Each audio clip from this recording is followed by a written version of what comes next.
The African savanna stretched endlessly under the burning sun. Golden grass swayed gently with the wind, hiding both life and danger within its depths. It was a land ruled not by humans, but by nature, and at the heart of it lived a powerful lion named Cairo. Cairo was not just any lion. He was the king of his pride, strong, fearless, and deeply protective. His roar echoed across miles, sending warnings to rivals and comfort to his family. But what truly made Cairo different was not his strength, it was his heart. He loved his pride fiercely. Among them was his mate, Zara, and their 2 cubs, tiny, playful, and full of life. Every evening, Cairo would watch them play, his golden eyes softening as the cubs tumbled over each other. Zara would rest beside him, her presence calm and steady. Life was peaceful. Until the day everything changed. Tornado, the arrival of humans.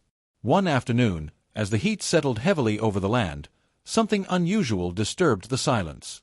A distant rumbling sound echoed across the plains. Cairo lifted his head. Vehicles. Humans had entered the territory. These were not the quiet researchers or harmless tourists. These men carried weapons. Their eyes were cold. They were hunters, poachers. Cairo growled low, sensing danger. Zara quickly gathered the cubs, nudging them toward safety. The pride scattered cautiously, but the humans had already spotted them. A loud gunshot cracked through the air. Birds flew wildly. Animals scattered in panic. Cairo roared, a thunderous, furious roar, and charged toward the sound. His muscles surged with power, his instincts screaming to protect. But he was too late. Broken heart, the loss. When Cairo reached the clearing, his world shattered. Zara lay on the ground, motionless. The cubs huddled beside her, whimpering in fear. Cairo froze. For a moment, time stopped. He approached slowly, his powerful body trembling.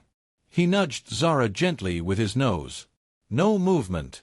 He let out a deep, broken roar, a sound filled with grief, rage, and pain. The cubs cried softly, pressing against him. The humans had taken everything. But they weren't done yet. Fire, the spark of revenge. Cairo's grief turned into something darker. Revenge. He was no longer just a king protecting his pride. He had become a force of nature, driven by loss. From that moment, Cairo changed. He became silent, calculating. He began tracking the humans. Detective, the hunt begins. Days passed. Cairo followed their scent across the plains, through rivers, and into dry forests. He moved like a shadow, unseen, unheard. The poachers laughed, unaware that death was watching them. At night, Cairo would sit on a hill, his eyes glowing in the darkness, observing their camp. He memorized their movements, their routines, their weaknesses. He was patient. Because revenge is not rushed. Cross swords, the first strike. One night, when the moon was hidden behind clouds, Cairo made his move. A guard stood alone, holding a rifle casually, unaware of the danger creeping through the grass. Cairo lowered his body. Closer. Closer. Then, with explosive speed, he lunged. The man didn't even have time to scream. Cairo disappeared back into the darkness just as quickly as he came. The camp erupted in panic. "Something's out there," one shouted. But they couldn't see him. They couldn't understand him. They only knew one thing. They were no longer the hunters. Fearful face, fear spreads. Over the next few days, Cairo attacked again. And again. Always at night. Always silently. One by one, the poachers began to disappear. Fear took over their camp. They stopped laughing. They stopped sleeping. Every rustle of grass made them jump. Cairo was everywhere, and nowhere. The lion they had wronged had become their nightmare. Brain, the final plan. Only one man remained, the leader. He was the one who had pulled the trigger. Cairo knew it. He had watched him. Studied him. This man was smarter than the others. He set traps. He stayed alert. But he had one weakness. Pride. He believed he could defeat the lion. He was wrong. New moon, the final night. The sky was dark.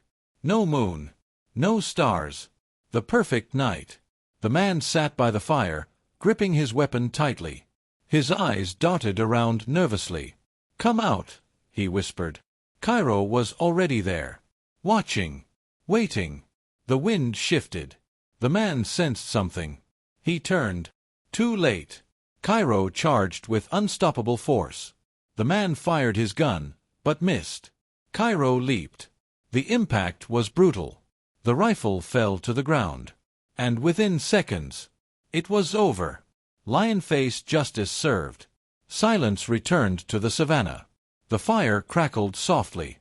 Cairo stood there, breathing heavily. His golden eyes stared at the fallen man. There was no joy, no satisfaction, only closure.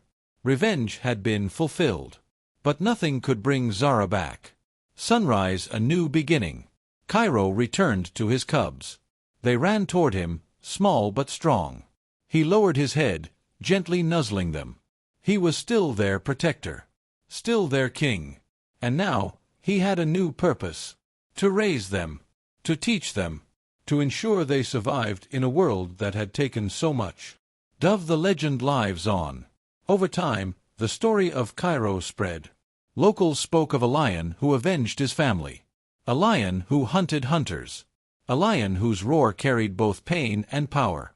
They called him the Shadow King. And even today, when the wind moves through the tall grass of the savannah, some say you can still hear his roar.